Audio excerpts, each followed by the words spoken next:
Bem-vindo à aula de atributos e métodos estáticos.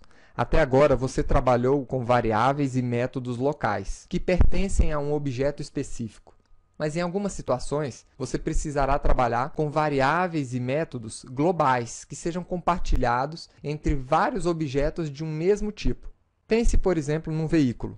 Cada veículo conhece o nível de combustível que ele tem, mas não conhece o nível de combustível dos outros veículos. O nível de combustível é uma variável local, conhecida apenas por aquela instância do objeto. Mas quando é construído, um carro recebe um número serial na fábrica. E todo carro deve receber um número diferente. Ou seja, os veículos eles devem receber o seu número serial na mesma fonte, deve ter a mesma origem. Então, o método que vai informar o número serial de um veículo deve ser um método global. Deve pertencer à classe e não ao objeto. Então, imagine agora a situação de uma classe que representa uma galinha, por exemplo. A galinha, ela tem um número de ovos que ela colocou. E esse número de ovos pertence a ela, é um resultado dela. E a mesma galinha pode botar ovos. Agora, todas as galinhas criadas a partir dessa classe estão dentro de uma grande granja. E toda vez que uma galinha colocar um ovo, deverá ser adicionado ao total de ovos da granja, aqueles ovos que a galinha colocou.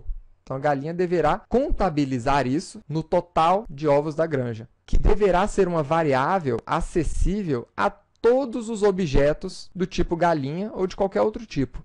Da mesma forma, um método global deve ser acessível e compartilhado, ele deve ser único para aquela classe.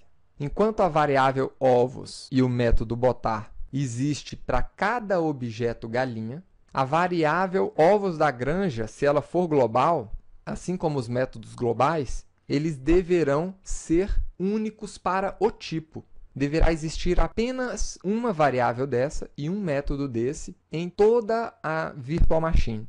E as variáveis e métodos globais, elas utilizam o modificador static.